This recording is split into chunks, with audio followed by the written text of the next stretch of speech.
At 61 years old, Linda Harper never imagined she would be starting over. 3 months earlier, her husband of 37 years had walked out the front door with 2 suitcases and a simple sentence she still couldn't forget. "I don't want this life anymore," just like that. The marriage she had built her entire adult life around was over. The house was sold. The savings were divided. The future she thought she knew disappeared almost overnight. Most people expected Linda to move into a small apartment and quietly fade into retirement. Instead, she spent nearly all the money she had left on something nobody could understand. A rusted, abandoned ferry boat sitting in a forgotten harbor. People laughed when they heard about it. Some said she was having a late-life crisis. Others said she had finally lost her mind. But Linda didn't care. For the first time in months, the old ferry gave her a reason to get out of bed every morning. What she didn't know was that the boat had been hiding a secret for more than 40 years. Because one rainy afternoon, while replacing a section of rotten decking, she heard a hollow sound beneath her feet. A sound that led her to a sealed compartment buried deep under the vessel. And what she discovered inside would uncover a mystery no one in town had ever solved. A mystery involving a missing captain, a vanished fortune, and a truth that would change Linda's life forever. But before we uncover what was hidden beneath that old ferry, make sure to subscribe to the channel and let us know where you're watching from today. Now, let's go back to the day Linda first saw the boat that everyone else had given up on. The day Linda Harper signed the divorce papers. It rained so hard that water streamed down the courthouse windows like tears. She remembered staring at the pen in her hand long after the judge had finished speaking. Across the table, her husband, Richard, avoided eye contact. 37 years of marriage had been reduced to a stack of documents less than an inch thick. When it was over, Richard stood first. "Take care of yourself, Linda," he said quietly. Then he walked away. No hug, no apology, no last conversation. Just footsteps fading down a hallway. Linda sat there alone until a clerk gently reminded her the building would be closing soon. The drive home felt longer than usual. Every street corner carried a memory she didn't want to revisit. The bakery where they bought birthday cakes, the diner where they celebrated anniversaries, the hardware store Richard visited almost every Saturday morning. By the time she reached the house, she couldn't bring herself to go inside. Instead, she sat in her car for nearly an hour, watching rain collect in the gutters. The house no longer felt like hers. A month later, it officially wasn't. The property sold faster than expected. Linda spent the final afternoon packing the last of her belongings into cardboard boxes. Most of the furniture had already been removed. The empty rooms echoed when she walked through them. In the master bedroom, she found an old photograph trapped behind a dresser. It showed her and Richard standing beside a fishing boat during a summer vacation nearly 30 years earlier. They were smiling so hard their eyes were almost closed. For a moment, she considered taking the photograph with her. Then she slipped it into a drawer and left it behind. Some memories felt too heavy to carry. She rented a small apartment on the edge of town. The place was clean, but lifeless. Every morning felt identical. Wake up, make coffee, watch television, read half a book, go to bed. Repeat. Friends called during the first few weeks, but the calls gradually became less frequent. People had their own lives, their own families, their own problems. Linda understood. Yet the silence still hurt. One Thursday afternoon, she found herself wandering through the harbor district with no particular destination. The harbor had once been busy, but most of the commercial traffic had moved elsewhere years ago. Rusted cranes stood motionless against the gray sky. Empty warehouses lined the waterfront. Seagulls circled overhead, their cries echoing across the water. Linda walked slowly along the docks. until she noticed a crowd gathered near a bulletin board outside an old marine office. Curious, she stepped closer. Several auction notices had been pinned beneath a layer of plastic. Most listed equipment, abandoned storage containers, and damaged fishing gear. One photograph immediately caught her attention. It showed an aging ferry boat tied to a neglected pier. The vessel was covered in rust. Several windows were boarded over. Its faded name, Sea Rose, was barely visible beneath peeling paint. A handwritten note beneath the photograph read, "Final Harbor Auction. Vessel to be sold as is." Linda studied the image longer than she intended. "Ugly thing, isn't she?" a voice beside her said. An elderly dock worker chuckled as he looked at the photograph. "Surprised that old bucket's still floating." Linda smiled politely. "How old is it?" "Built sometime in the 70s, I think. Been sitting there for years. Costs more to maintain than it's worth." The man shook his head. "Nobody in their right mind would buy it." Linda laughed softly and continued walking. Yet the photograph stayed in her thoughts. That evening, she found herself searching online for information about the ferry. There wasn't much. A few old records, several faded photographs, a brief mention that it had once transported passengers between coastal towns. Nothing special, nothing valuable. Still, she couldn't stop looking. The next morning, she returned to the harbor. This time, she found the pier where the Sea Rose was moored. The ferry looked even worse in person. Rust streaked down its hull, moss clung to sections near the waterline, several ropes securing it appeared older than she was. Yet something about it refused to let her leave. She stepped onto the dock and rested her hand against the cold metal railing. The ferry creaked gently with the movement of the tide. For reasons she couldn't explain, it didn't feel abandoned. It felt forgotten. There was a difference. "You thinking about buying her?" another voice asked. Linda turned to see a weathered man carrying a toolbox. He appeared to be in his late 60s, with gray hair and oil stains on both hands. "Just looking," she answered. The man grinned. "That's how it starts." He introduced himself as Jack Turner, a retired marine mechanic who still spent most days around the harbor because he didn't know what else to do with himself. The two spoke for nearly half an hour. Jack told stories about storms, broken engines, and boats that should have sunk but somehow survived. Before leaving, he glanced at the Sea Rose and patted the railing. "She's tougher than she looks," he said. "Most people only see the rust." That night, Linda lay awake, staring at the ceiling of her apartment. For the first time in months, she wasn't thinking about Richard. She wasn't thinking about the divorce. She wasn't thinking about everything she had lost. She was thinking about a rusted ferry boat sitting alone at the edge of the harbor. 3 days later, the auction began. Linda arrived telling herself she was only there to watch. But as the bidding started and the numbers remained surprisingly low, she felt something shift inside her. Before she could talk herself out of it, she raised her hand. The room turned toward her. The auctioneer nodded. Another bidder hesitated, then withdrew. A few seconds later, the gavel struck the podium. "Sold!" For a moment, nobody spoke. Linda blinked in disbelief. The ferry was hers. She had just spent nearly all the money she had left on a vessel everyone else considered worthless.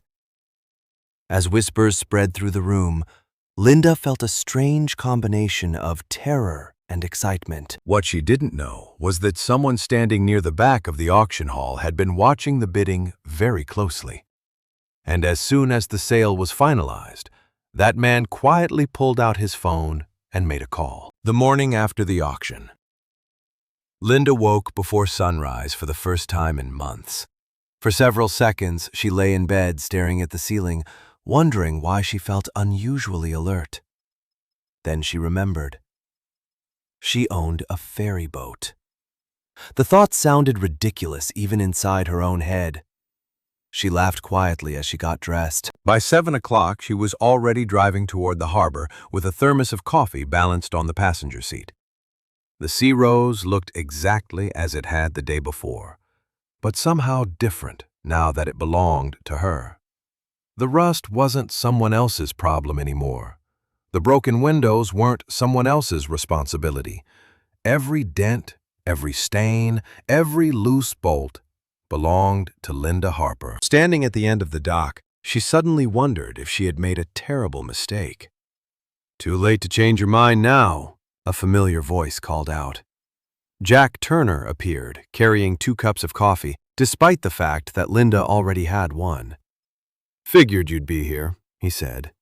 Linda smiled. "Is it that obvious?" "Anyone crazy enough to buy that ferry usually shows up the next day wondering what they've done." They walked aboard together. The deck groaned beneath their feet. Jack spent the morning pointing out problems. There were dozens: corroded railings, water damage, electrical systems that hadn't worked in years, sections of flooring that would need replacing. Linda listened carefully, expecting each new problem to discourage her. Instead, she found herself becoming more determined. Every issue felt like a puzzle waiting to be solved. Around noon, they entered what had once been the passenger cabin. Dust covered nearly every surface. Old seats sat in crooked rows. A faded emergency exit sign still hung above a doorway. Linda brushed dirt from one of the windows and looked out toward the water. "You know what's strange?" she asked. "What?" "This place doesn't feel abandoned." Jack glanced around. "That's because boats are different from buildings. Buildings die when people leave them. Boats wait."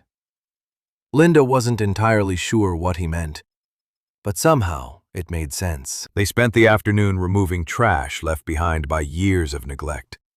Most of it was worthless: broken tools, empty cans, rotten ropes, several old life jackets. Near the rear storage compartment, Linda discovered a small wooden cabinet built into the wall. The door was swollen shut from moisture.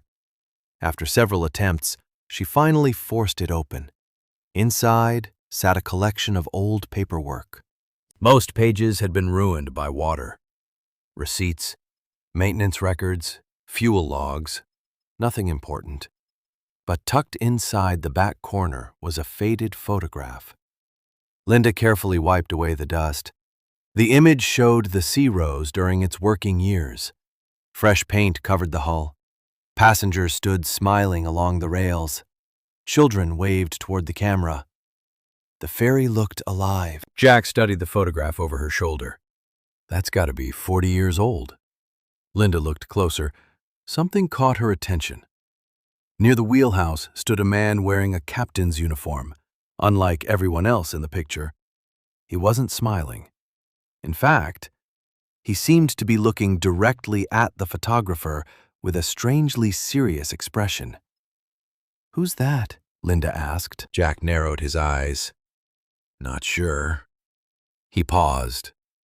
"Actually," Linda waited. "I think that might be Robert Hayes." "The captain?" Jack nodded slowly. "If I'm right, he disappeared back in the early 80s. Linda lowered the photograph. "Disappeared?" "That's what people said." Jack leaned against the wall. "Nobody ever got a straight story. Some claimed he left town. Others thought he drowned. Harbor rumors change depending on who's telling them." Linda studied the image again. Something about the captain's expression bothered her.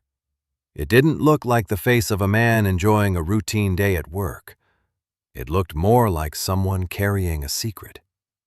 Later that afternoon, a white pickup truck rolled slowly past the dock. Linda barely noticed it at first. Vehicles frequently moved through the harbor area. But after unloading supplies, she glanced up and saw the truck again. The same vehicle had circled back. This time, it stopped briefly near the entrance gate. A man sat behind the wheel. He appeared to be watching the ferry. When he realized Linda was looking at him, he drove away. "Friend of yours?" Jack asked. "No." Jack watched the truck disappear around a warehouse. "Probably nothing."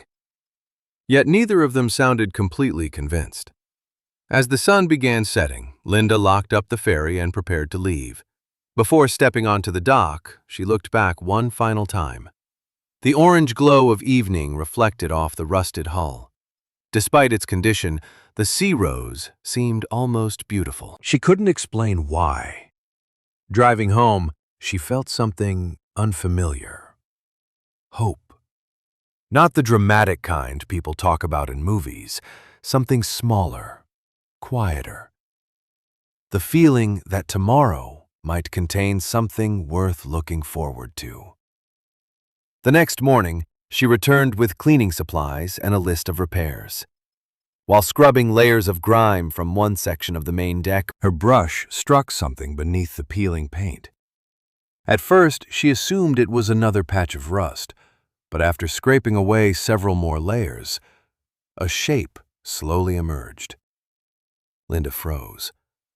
Carved directly into the metal beneath decades of paint was a symbol. A circle, crossed by 3 intersecting lines. It didn't resemble any company logo she had ever seen. It certainly wasn't part of the ferry's original design. She traced the strange marking with her fingertips. Someone had deliberately carved it there long ago. And judging by the layers of paint covering it, they had wanted nobody to find it. Linda spent most of the next day trying to convince herself the strange symbol was nothing important. Boats accumulated odd markings over the years. Previous owners left behind all sorts of modifications. Yet every time she walked away from the section of deck where she had found it, she felt herself glancing back. By mid-morning, curiosity finally won. She photographed the symbol and showed it to Jack when he arrived, carrying his usual toolbox and coffee. He studied the image for several seconds. "Never seen that one before," he admitted. "Shipping company?" Linda asked. Jack shook his head. "Not any company I know." He ran a finger across the photograph. "What's strange is how carefully it was hidden." That observation stayed with Linda throughout the day. If the symbol meant nothing, why cover it with so many layers of paint? During lunch, they sat on overturned buckets near the bow while gulls circled overhead. Jack told stories about boats he had repaired over the decades. Most were amusing. One involved a captain who accidentally glued his own shoes to a deck. Another involved a goat that somehow survived 3 weeks aboard a fishing trawler. Linda laughed harder than she had in months. It surprised her. She had almost forgotten what it felt like to enjoy a simple conversation. Later that afternoon, they began replacing damaged boards near the center section of the ferry. The work was slow. Many of the boards had swollen from years of moisture exposure. Linda knelt beside one particularly rotten section and pressed down with her boot. The wood flexed more than expected. Then she heard it. A hollow sound. She stopped moving. "Jack?" He looked up. "What?"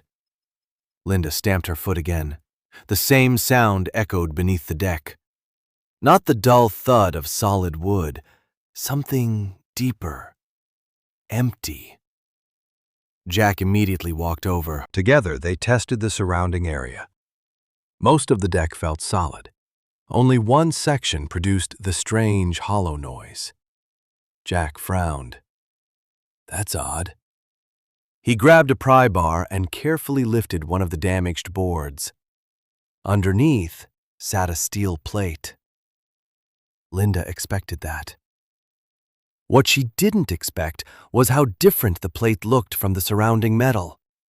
The edges were cleaner, newer, deliberately installed.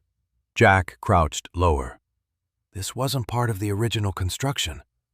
Linda felt her pulse quicken. "You're sure?" "Pretty sure." He tapped the metal with a wrench. The sound echoed. Hollow. Whatever lay beneath was larger than either of them expected. They spent the next hour removing additional boards, slowly, The shape became visible. The steel plate covered a rectangular section approximately 6 feet long and 4 feet wide. More importantly, it had been welded shut. Not bolted, not locked. Welded. Linda stared at the seams. Why would somebody seal part of a ferry like this? Jack didn't answer immediately. Finally, he said, "Because they didn't want anyone opening it." The two exchanged a look. Suddenly, the harbor seemed quieter than usual. The cries of the gulls felt distant. Even the movement of the water sounded different. Linda laughed nervously. "We're probably getting carried away." "Maybe." But Jack didn't sound convinced. They agreed to stop for the day and return with proper equipment. Linda drove home, unable to think about anything else. That evening, she searched old records online for information about the Sea Rose. Most documents were ordinary maintenance reports and registration forms. But one article caught her attention. It came from a local newspaper archive dated August 1982. The headline read, "Ferry Captain Missing Following Harbor Investigation." Linda sat upright. The article was short. Robert Hayes, captain of the Sea Rose, had reportedly disappeared after informing authorities he possessed information regarding illegal activities connected to harbor operations. No details were provided. No follow-up articles appeared in the archive. It was as if the story had simply vanished. Linda reread the article 3 times. The next morning, she arrived at the ferry before sunrise. Jack was already waiting. A portable grinder sat beside his truck. Neither spoke much as they climbed aboard. Excitement mixed with caution. The steel plate seemed even more mysterious in the morning light. Jack adjusted his safety glasses. "Last chance to walk away." Linda folded her arms. "Not happening." The grinder screamed to life. Sparks flew across the deck as Jack carefully cut through decades-old welds. The process took nearly an hour. Finally, the last section separated. Together, they hooked chains to the plate. Jack operated a small winch mounted on the dock. Slowly, the metal cover lifted. Rust flakes fell into darkness below. For a moment, neither could see anything. Then, sunlight reached deeper into the hidden space. Linda stepped forward and looked inside. A narrow compartment stretched beneath the deck. Dust coated every surface. The air smelled stale and untouched. It was obvious nobody had entered the space for decades. At first glance, there appeared to be very little inside. Then Linda noticed a metal box positioned against the far wall. Beside it lay what looked like a leather-bound notebook, and partially hidden beneath a layer of debris was a rolled piece of paper secured with faded string. Neither moved. They simply stared. The compartment was real. Someone had hidden these items deliberately. Jack finally broke the silence. "Well," he said quietly, "looks like your ferry has been keeping secrets." Linda carefully climbed into the compartment. Her hands trembled as she reached for the notebook. The leather cover cracked slightly with age. Dust drifted into the air as she opened it. On the first page, written in faded blue ink, were 4 words that instantly sent a chill through her body. Captain Robert Hayes, Sea Rose, July 1982. For several moments, neither Linda nor Jack said a word. The only sounds came from the water gently striking the hull and the distant cry of seagulls somewhere beyond the harbor. Linda carefully turned the notebook in her hands. The leather binding was cracked from age, but the pages inside had survived surprisingly well. Whoever had hidden it had taken great care to protect it. Jack climbed down into the compartment beside her and picked up the metal box. It was heavy, much heavier than its size suggested. "Locked," he said after examining it. There was no key in sight. Linda nodded distractedly, her attention fixed on the journal. Slowly, she opened the first page. The handwriting was neat and deliberate. The opening entries seemed ordinary enough. Weather conditions, passenger counts, maintenance notes, fuel deliveries. The routine records of a man doing his job. Linda flipped through several pages. "Maybe this isn't anything unusual," she said. Jack wasn't convinced. "Keep reading." So she did. As the dates progressed through the summer of 1982, the tone began to change. Small observations appeared between the normal entries. Comments that didn't seem to belong. July 18th. Saw the same truck at Pier 4 again, third time this week. July 22nd. Cargo manifest doesn't match what was loaded. Nobody will answer my questions. July 25th. Someone entered my office while I was away. Nothing taken. They were looking for something. Linda exchanged a glance with Jack.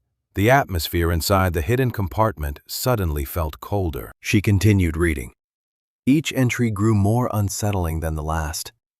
Hayes repeatedly mentioned unusual shipments arriving after dark. He wrote about Harper officials who refused to discuss certain cargo records. More than once, he mentioned feeling watched. Then Linda reached an entry dated August 3rd, 1982. She read it aloud. "If these notes are ever found, it means something has gone wrong. I can no longer trust the people I once reported to." Jack leaned closer. Linda turned the page. Several sheets later, a folded document slipped from between the pages and landed on the compartment floor. She picked it up carefully. It was a rough map drawn by hand. Much of the ink had faded. Several landmarks remained visible, but the lower right corner was missing entirely, as though someone had torn it away years ago. Near the center of the map sat the same symbol Linda had discovered beneath the paint on the ferry's deck. A circle crossed by 3 intersecting lines. "There it is again," Jack said quietly. Linda stared at the symbol. Finding it once could have been a coincidence. Finding it in the captain's journal was something else entirely. They climbed out of the compartment and carried the journal, map, and locked box into the passenger cabin, where sunlight made reading easier. The rest of the afternoon disappeared as they worked through Hayes's notes page by page. Certain entries had become difficult to read, but enough remained intact to paint an increasingly troubling picture. Hayes believed someone was using harbor operations to move something illegally. He never specified exactly what. He only referred to it as the shipments. The final entries were the most disturbing. August 11th. I made copies of everything. If they discover where I've hidden them, none of this will matter. August 13th. Met with someone who claims he can help. I don't know if I should trust him. August 15th. If I disappear, the truth is aboard the Sea Rose. Then came the final page. Linda noticed immediately that the handwriting looked different. Less controlled, more hurried. The ink itself appeared darker, as though Hayes had been writing under pressure. She read silently for several seconds. Then her eyes widened. "What is it?" Jack asked. Linda handed him the journal. Across the bottom of the final page, beneath several crossed-out sentences, one line remained clearly visible. "If anyone finds this, do not trust the Harbor Authority." The words hung in the air between them. Jack read the sentence twice before lowering the journal. "Well," he muttered, "that's not exactly comforting." Neither of them spoke for a while. Outside, the afternoon sun was beginning to sink lower over the harbor. Boats drifted in the distance. Everything looked normal. Yet Linda couldn't shake the feeling that she had stepped into a story that never truly ended. Eventually, they turned their attention to the locked metal box. Jack spent nearly 20 minutes examining the corroded lock, Finally, he retrieved several tools from his truck. "Stand back!" A few careful strikes later, the lock gave way with a sharp, metallic snap. The lid creaked open. Both leaned forward. Inside, they found no money, no jewels, no obvious treasure. Instead, the box contained a stack of old documents wrapped in oilcloth, several photographs, and a small brass key attached to a faded tag. Linda picked up the photographs first. Most showed cargo docks and shipping containers. At first, they seemed unremarkable. Then she noticed the same individuals appearing repeatedly in different pictures. Men standing near trucks, men talking beside warehouses, men watching ships arrive after dark. Hayes had been documenting something, gathering evidence. "Look at this," Jack said. He unfolded one of the documents. It appeared to be a shipping manifest. Certain cargo descriptions had been circled in red ink. Besides several entries, Hayes had written question marks and notes in the margins. Before they could examine further, a sudden noise echoed from outside the cabin. Both froze. Footsteps. Someone was walking across the deck above them. Linda looked toward the cabin doorway. The ferry should have been empty except for the two of them. The footsteps continued for several seconds, slow, deliberate. Then they stopped completely. Jack quietly stood. Linda felt her heart begin to pound. Neither spoke as Jack moved toward the doorway and stepped outside. The deck was empty. No person, no movement, nothing. Yet, near the railing, something immediately caught his attention. A fresh cigarette butt still smoldered on the metal deck. Someone had been there only moments earlier, and whoever it was had vanished before they could be seen. Jack searched every corner of the deck, but whoever had been there was gone. The harbor itself appeared quiet. A few fishermen were loading supplies several piers away. A cargo truck rolled past one of the warehouses. Nothing seemed unusual. Yet the cigarette was real. Fresh enough that a thin ribbon of smoke still rose into the evening air. Linda stood near the railing and looked toward the dock entrance. "Do you think someone saw us open the compartment?" she asked. Jack picked up the cigarette butt with a rag and examined it. "I think somebody knew about this ferry long before you bought it." The drive home that night felt very different from previous evenings. For the first time since purchasing the Sea Rose, Linda locked the journal, photographs, documents, and brass key inside a storage trunk in her apartment. She even checked the front door twice before going to bed. Sleep came slowly.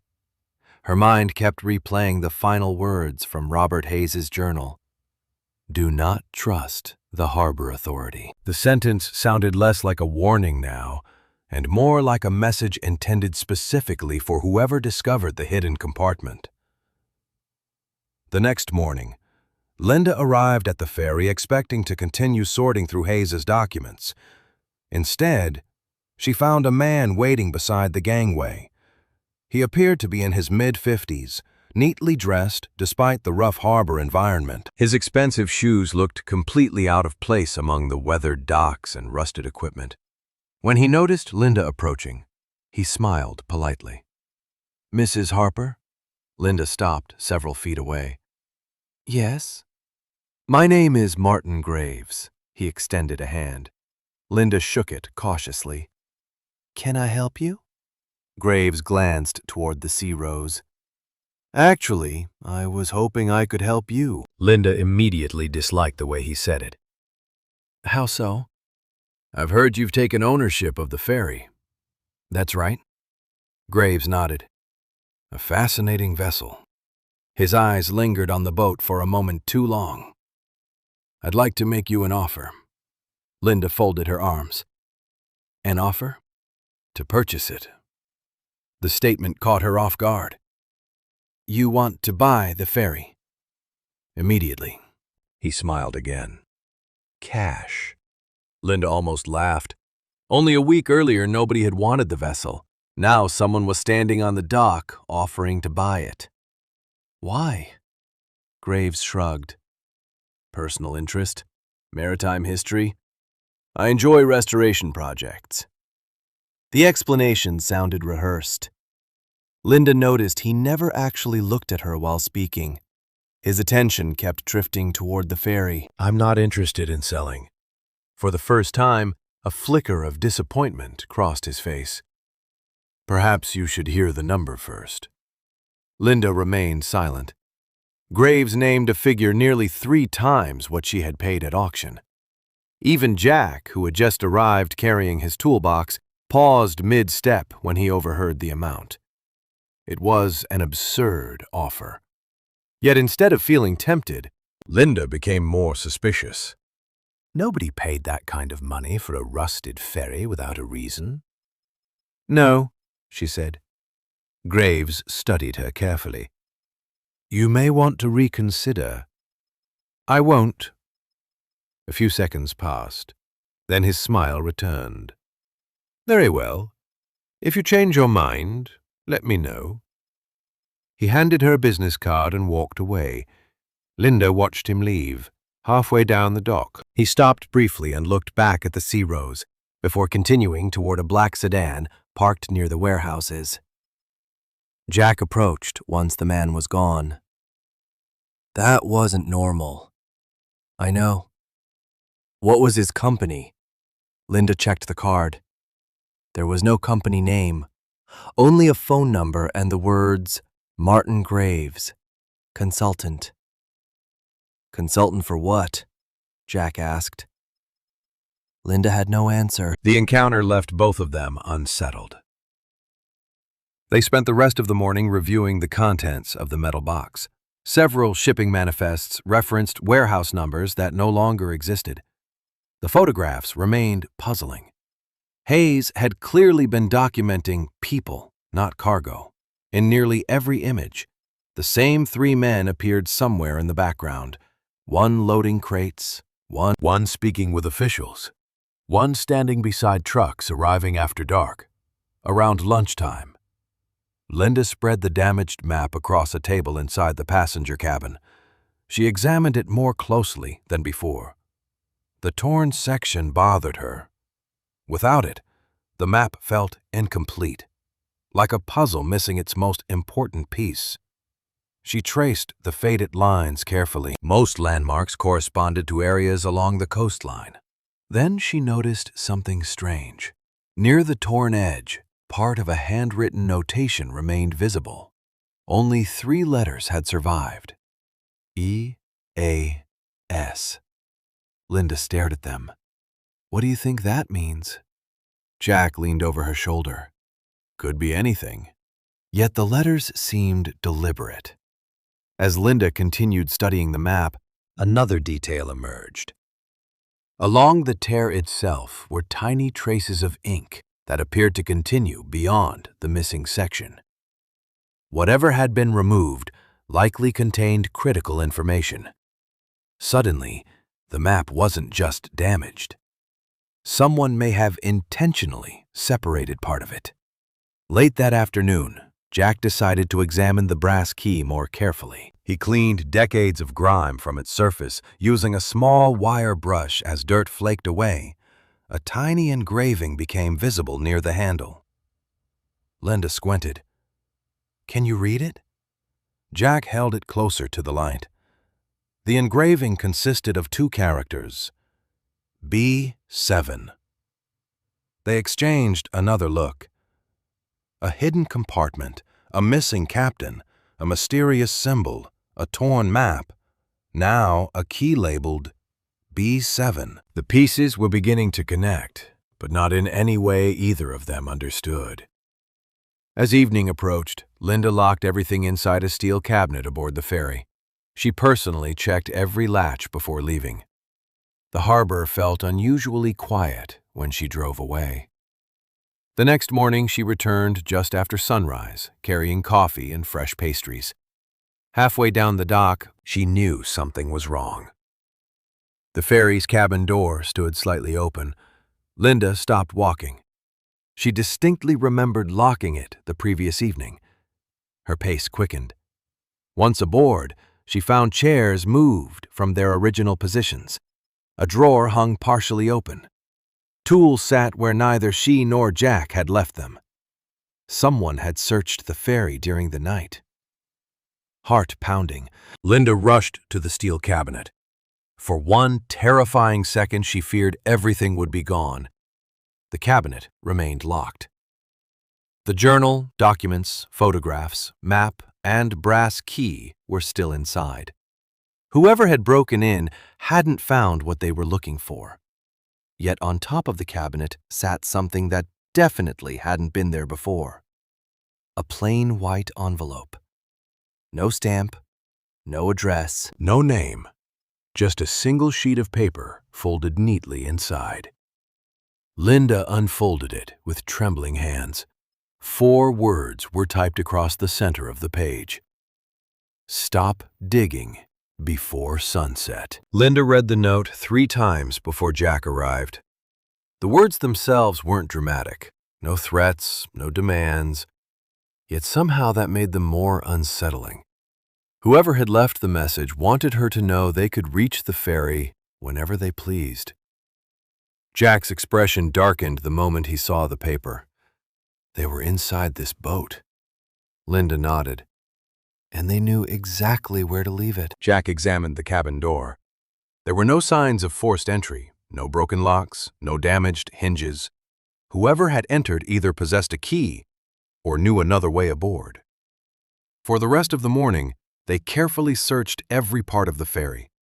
Linda wasn't looking for the intruder anymore. She was looking for anything they might have missed. Any clue Hayes had left behind. Any detail that could explain why someone still cared about events that happened more than 40 years ago. The search produced little at first. More old wiring, more rust, more evidence that the Sea Rose desperately needed repairs.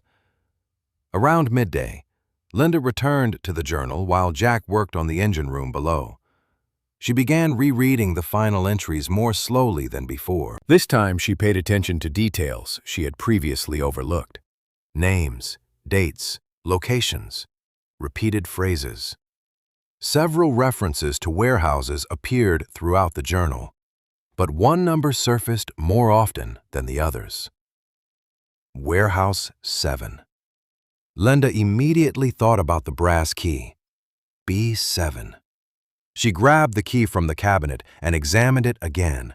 The engraving was small, but unmistakable. B7. Her pulse quickened. It couldn't be a coincidence. She hurried below deck where Jack was working. I think the key belongs somewhere. Jack climbed halfway out from the engine compartment. Most keys do. Linda handed him the journal. Warehouse 7. Jack read the highlighted passages. His eyes narrowed. You think B7 means Bay 7, or Building 7, or Warehouse 7? Jack sat back against a toolbox. Problem is, there hasn't been a Warehouse 7 here in decades. That afternoon, they visited the small harbor archives housed inside an aging municipal building overlooking the waterfront. The structure smelled of dust and old paper. Most people rarely visited. An elderly clerk named Martha occupied a desk near the entrance. She wore thick glasses and seemed pleasantly surprised to see customers. Linda explained they were researching old harbor properties. Martha led them through rows of filing cabinets that appeared older than both of them combined. Most records were digitized years ago, she explained, though not very well. After nearly an hour of searching, Martha finally located a collection of maps dating back to the early 1980s. Linda spread them across a large table. There it was, Warehouse 7.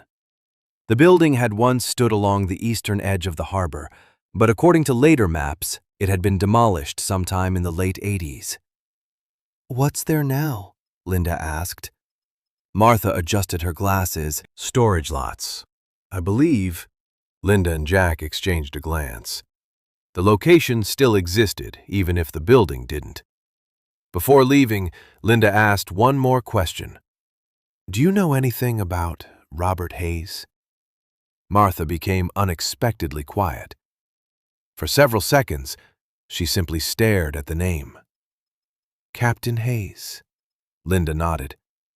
Martha lowered her voice despite the fact that nobody else was nearby. "People used to talk about him all the time." "What happened?"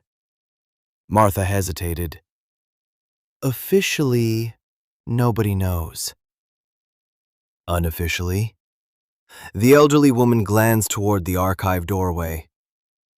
"Some people believed he got too close to something he wasn't supposed to see."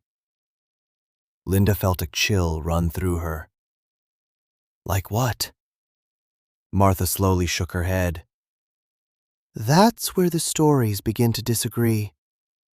They left the archives carrying photocopies of old maps. The conversation lingered in Linda's mind throughout the afternoon. Too close to something he wasn't supposed to see. It sounded exactly like the man whose journal she had been reading. As sunset approached, Linda and Jack drove to the eastern section of the harbor. The area was far less active than the main docks. Fences surrounded several abandoned lots.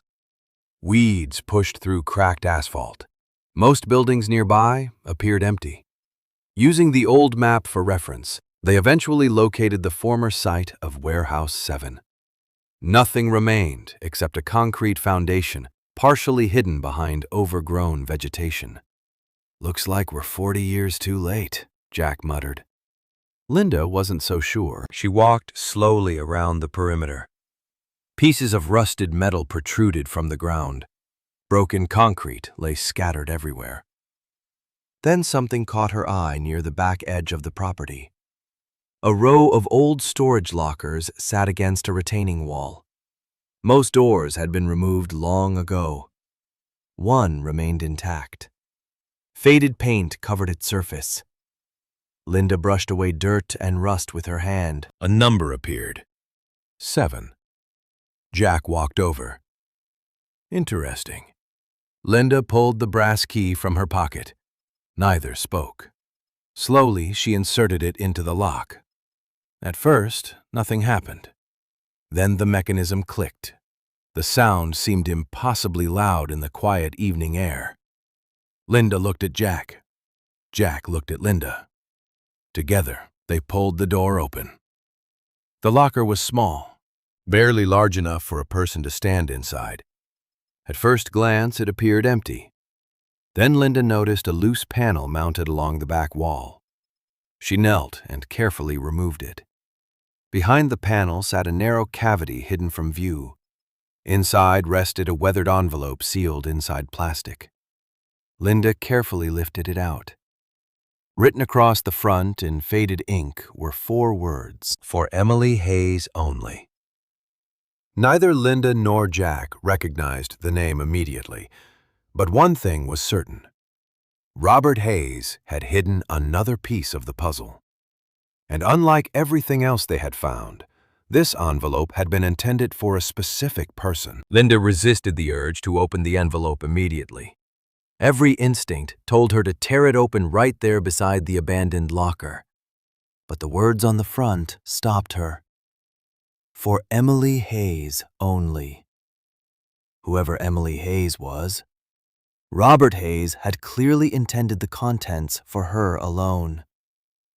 As they drove back toward town, the envelope rested on the dashboard between Linda and Jack like a third passenger.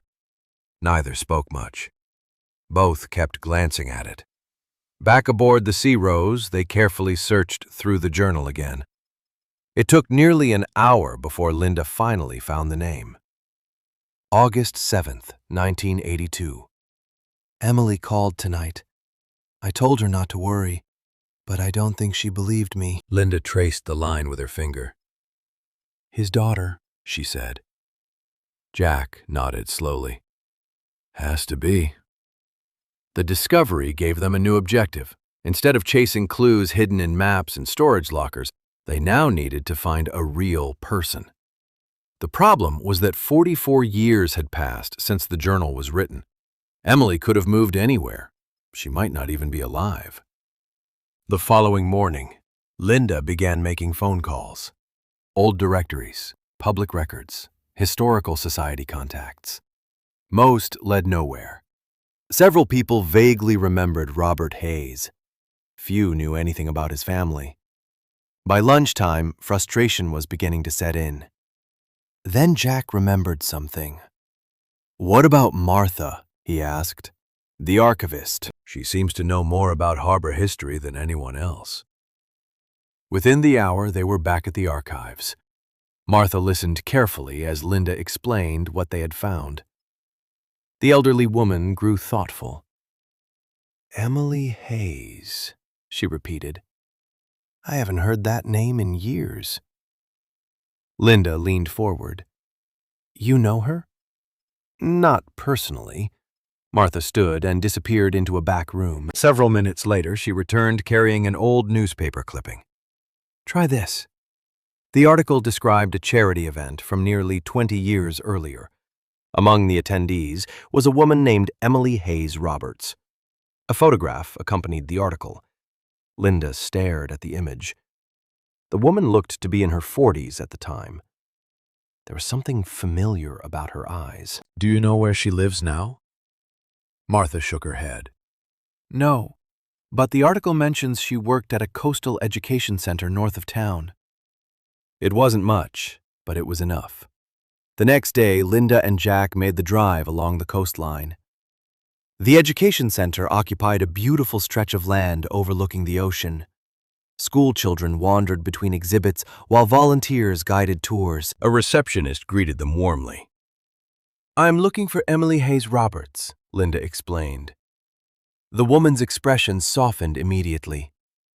"Emily retired several years ago." Linda felt her hopes sink.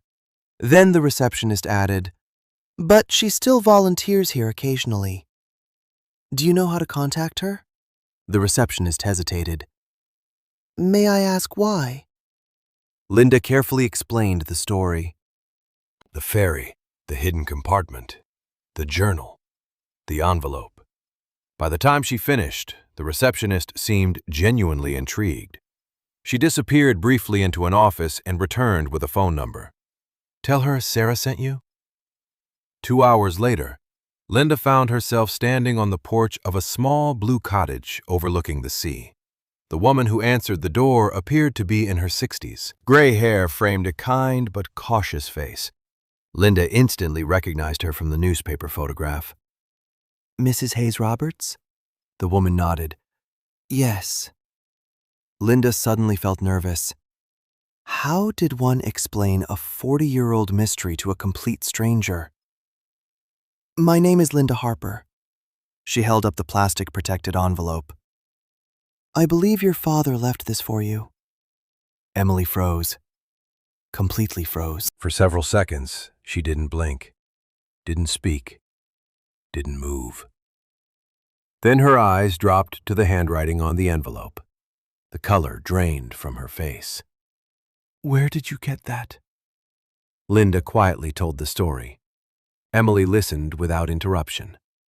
By the time Linda finished, tears had appeared in the corners of her eyes. She invited them inside. The cottage walls were covered with family photographs. Several featured Robert Hayes, younger, smiling, alive. It was the first time Linda had seen him as more than a name in a journal. Emily sat at the kitchen table staring at the envelope. "They told us he abandoned us," she said softly. "After he disappeared.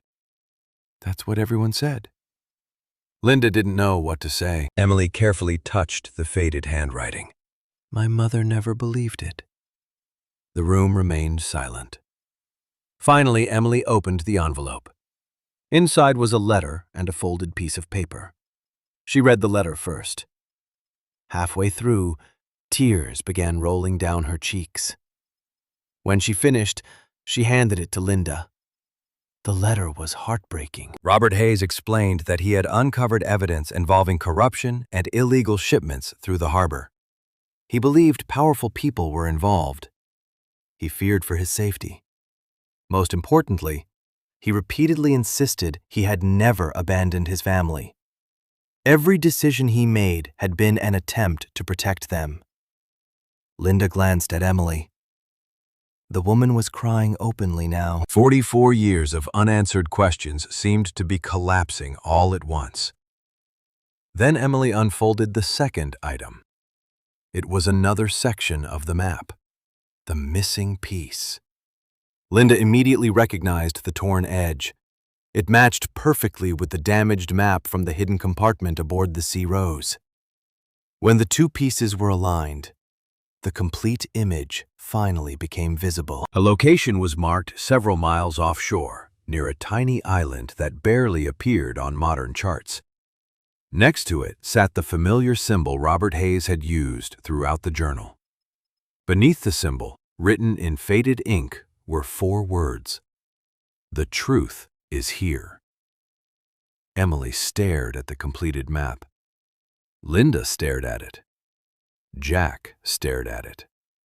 None of them spoke for several seconds. Then Emily quietly reached into a drawer beside the table and removed a small brass compass. She placed it next to the map. "My father gave me this when I was 12, she said. "He told me if anyone ever came looking for answers, I should help them find the truth." She looked directly at Linda. "I think he was talking about you."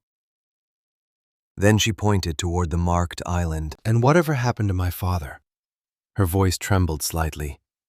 "I think the final answer is waiting out there." For the next 3 days, the island consumed every conversation. Linda spread maps across the passenger cabin of the Sea Rose, while Jack worked through a seemingly endless list of repairs.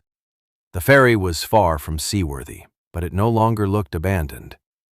Freshly repaired sections of deck replaced rotten boards. Several windows had been restored.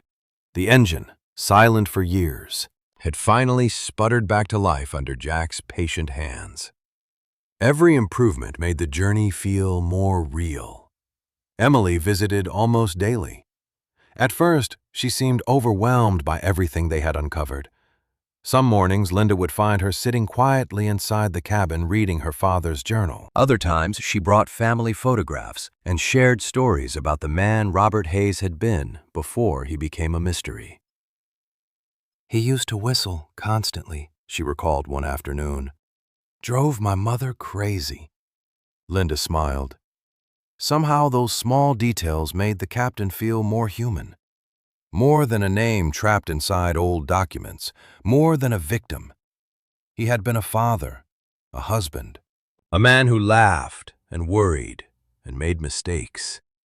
The closer they came to understanding him, the more determined they became to finish what he had started. Yet not everyone wanted that. On Thursday morning, Linda arrived at the harbor and immediately noticed something unusual. A black sedan sat parked near the dock entrance. She recognized it instantly. Martin Graves, the same man who had offered to buy the ferry. He wasn't alone this time. Another man stood beside him, younger, broad-shouldered, watching the ferry. Linda continued walking as though she hadn't noticed them. But the moment she stepped aboard, she quietly informed Jack. Through the cabin window, they observed the 2 men from a distance. Neither approached, neither spoke. They simply watched. Nearly an hour later, they drove away. "They're waiting for something," Jack said. "Or someone." The attention became impossible to ignore. 2 days later, Emily discovered that someone had been searching through public records related to her father's disappearance. The request had been made only days earlier. The timing was too perfect to be coincidence. Meanwhile, Linda began receiving strange phone calls. Whenever she answered, silence greeted her from the other end of the line. The caller would remain connected for several seconds before hanging up. No threats, no words, just enough to make sure she knew someone was paying attention. Oddly, the intimidation had the opposite effect. Instead of frightening Linda away, it strengthened her resolve. After everything she had lost in her life, she found herself surprisingly unwilling to back down. One rainy evening, the three of them gathered aboard the ferry to examine the completed map again. Emily placed her father's compass beside it. The needle settled immediately. Linda traced the route toward the island. If Hayes hid something there, why not simply tell someone? Emily thought for a moment. Because he didn't know who he could trust. Jack nodded. The journal makes that pretty clear. Linda studied the marked location. The island itself wasn't large, barely a rocky outcrop surrounded by shallow water. Yet Hayes had gone to extraordinary lengths to direct people there.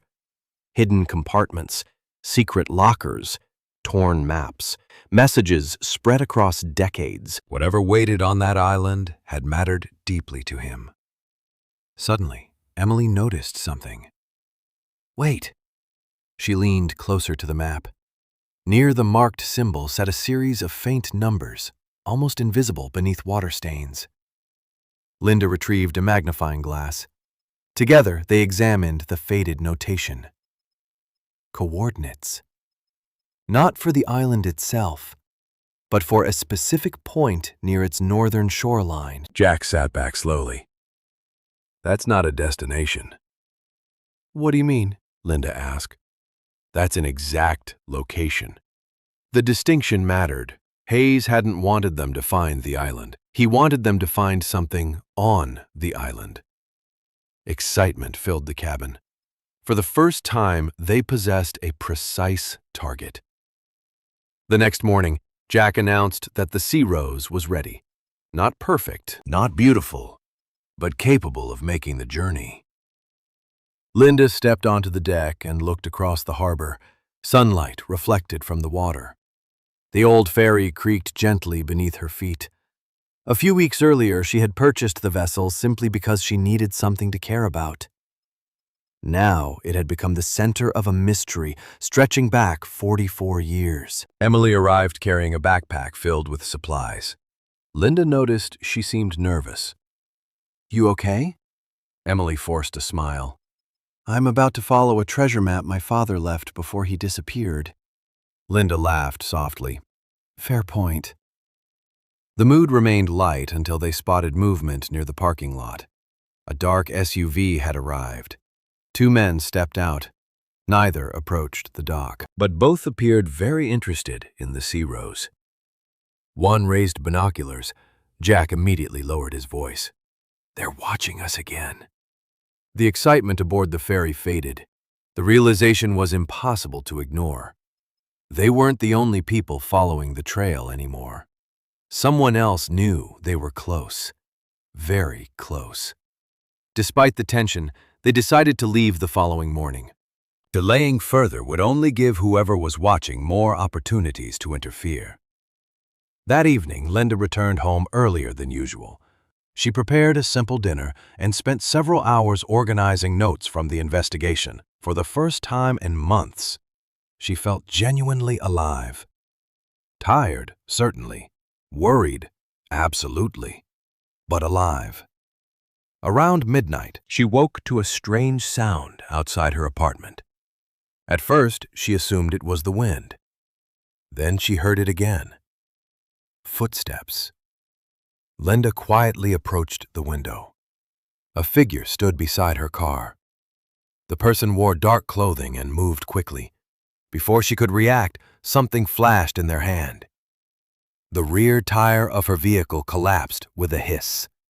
Seconds later, the figure disappeared into the darkness. Linda rushed outside, but it was too late. Whoever had done it was gone. The slashed tire wasn't a major problem. It could be replaced.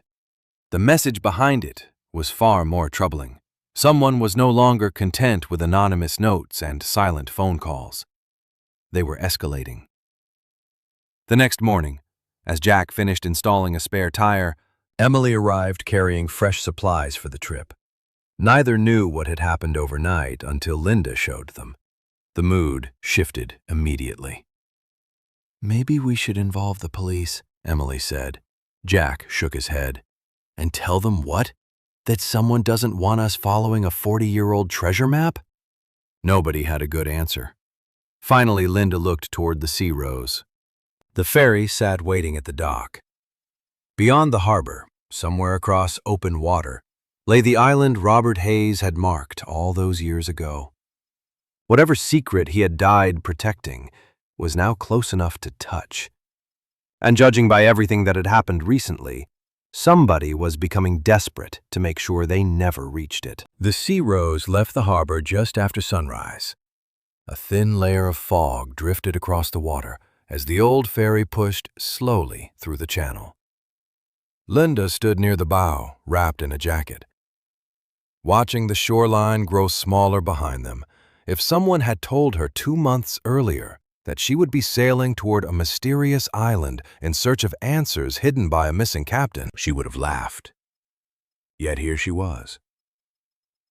Jack remained focused on the wheelhouse, listening carefully to every sound coming from the aging engine. Emily sat at a nearby table with her father's map spread open in front of her. The brass compass rested beside it. For the first hour, the trip was surprisingly peaceful. Seabirds followed the ferry. Gentle waves rolled beneath the hull. Even the weather seemed determined to cooperate. Then Jack called from the wheelhouse. "We've got company." Linda climbed the stairs and looked through the rear window. Far behind them, near the edge of visibility, another vessel moved across the water. It wasn't close enough to identify clearly, but it appeared to be following the same route. Emily joined them. Do you think it's them? Nobody needed to ask who she meant. Jack adjusted a pair of binoculars. His expression tightened. Could be.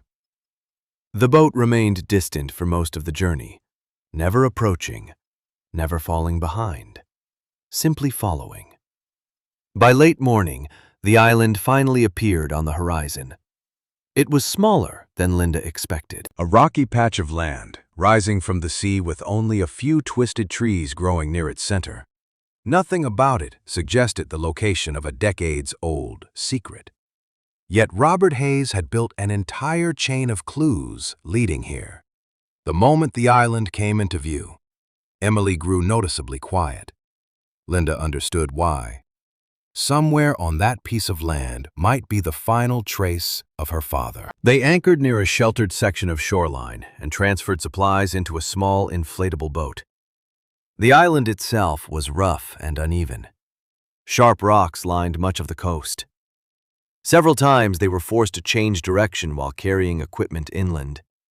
The coordinates from Hayes's map guided them toward the northern side of the island. There, hidden behind a cluster of weather-beaten boulders, they found something unexpected. Stone steps. Not natural formations, actual steps carved into the rock. Time and erosion had partially concealed them, but they remained visible.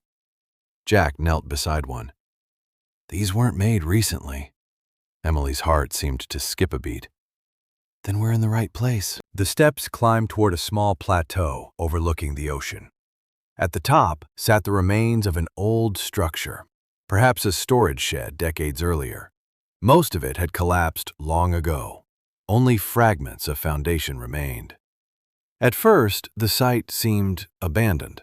Then, Linda noticed the same symbol from the ferry deck. The same symbol from the map. Someone had carved it into a stone near the foundation. Robert was here, Emily whispered. The discovery energized them. For nearly 2 hours they searched the area, beneath loose stones, inside the remains of the structure, around nearby trees.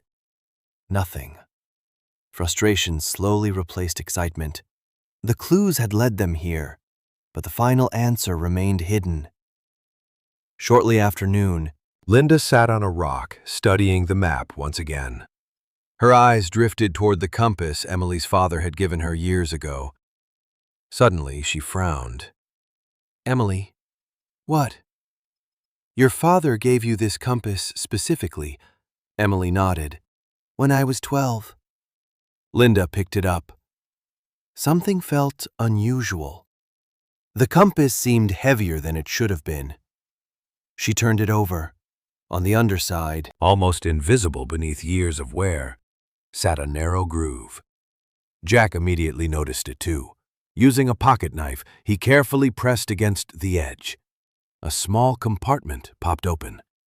Emily gasped. Hidden inside was a tightly folded strip of paper. Robert Hayes had concealed a message inside the compass itself. Linda unfolded it carefully. Written in faded ink were only 2 lines. Below the foundation, east corner. They all turned simultaneously toward the ruins. Suddenly, the entire island felt different. The answer wasn't somewhere nearby, it was directly beneath them. Adrenaline surged through the group. They rushed to the eastern corner of the foundation and began clearing debris. Rocks, dirt, broken timber. The work was exhausting. Nearly an hour passed before Jack's shovels struck something solid beneath the soil. Metal. Everyone froze. Together they uncovered the object. It was a steel hatch buried beneath decades of earth and vegetation. Rust covered much of its surface, but the outline remained unmistakable. Linda's hands trembled as she brushed dirt away from the handle. "This is it." Emily stood beside her, unable to look away. Jack pulled hard. At first, the hatch refused to move. Then, with a loud metallic groan, it finally opened. A rush of stale air escaped from the darkness below. The opening revealed a narrow underground chamber. Flashlights illuminated shelves lining the walls. Boxes, containers, waterproof storage cases. Far more than any of them expected. Linda climbed down first. Dust swirled through the beam of her flashlight. She approached the nearest shelf and opened a storage case. Inside sat dozens of files. Financial records, shipping manifests, photographs, correspondence, evidence. Massive amounts of evidence. Robert Hayes hadn't hidden a treasure. He had hidden proof. Proof of illegal operations stretching across years. Proof involving shipments, harbor officials, and powerful individuals. Emily carefully opened another case. Her breath caught instantly. Inside rested several cassette recordings labeled with dates from 1982. Beside them sat a small notebook. On the cover, written in her father's handwriting, were 3 words. Names of everyone. For several moments, nobody spoke. The scale of the discovery was overwhelming. Then Jack climbed back to the surface and suddenly froze. His expression changed immediately. "We've got a problem." Linda looked up from the chamber. "What is it?" Jack pointed toward the shoreline below. The boat that had followed them from the harbor was no longer distant. It had reached the island, and 3 men were already climbing toward the ruins. The 3 men reached the plateau faster than anyone expected. Linda quickly sealed several storage cases while Emily gathered the notebooks and recordings closest to her. Jack positioned himself near the stone steps leading up from the shoreline. For a brief moment, nobody moved. Wind swept across the island. Waves crashed against distant rocks below. Then Martin Graves stepped into view. Seeing him there removed any remaining doubt. He had been connected to this mystery from the beginning. Graves stopped several yards away and looked at the open underground chamber. His expression revealed something Linda hadn't seen before. Relief. "I knew it was still here," he said quietly. Linda folded her arms. "You've known about this all along?" Graves sighed. "Not everything, only enough to understand what Hayes was hiding." The 2 men beside him remained silent. They weren't acting like criminals in a movie. They looked more like nervous employees, caught in a situation that had grown far beyond their control. Emily stepped forward. Did you know my father? Graves looked at her for several seconds. No, but my father did. That answer surprised everyone. Graves glanced toward the underground chamber. The people involved back then are mostly gone now. Dead, retired, forgotten. He shook his head. But some secrets don't stay buried. Linda wasn't interested in listening to speeches. Why follow us? Because if those files became public, they would destroy reputations. 44-year-old reputations? Graves gave a humorless smile. Some families still benefit from what happened. For several tense seconds, nobody spoke.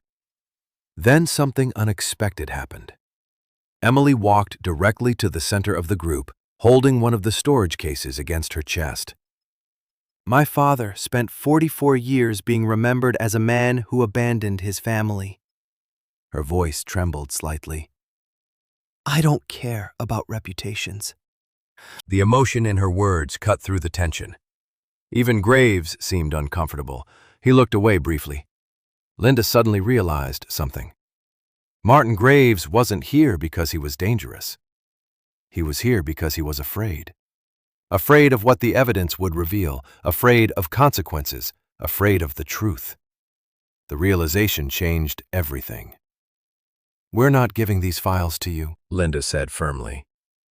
Graves nodded as though he had expected that answer. Then he surprised everyone. I know. Silence followed. Jack frowned. That's it. Graves looked toward the ocean. You already found them. It's over. One of the men beside him appeared shocked. Martin! Graves raised a hand. It's over. The tension drained from the confrontation almost instantly. No threats, no struggle, no dramatic fight. Just the realization that the secret Robert Hayes had protected for decades could no longer be hidden. Within an hour, everyone returned to the mainland. The following weeks moved faster than any of them anticipated. Lawyers reviewed the evidence. Journalists became interested. Historical investigators examined the recordings and documents. Many of the people directly responsible were long gone. But the records confirmed what Robert Hayes had been trying to expose. Illegal cargo operations had existed. Harbor officials had been involved. Documents had been altered. Evidence had disappeared. Most importantly, Robert Hayes had not vanished willingly.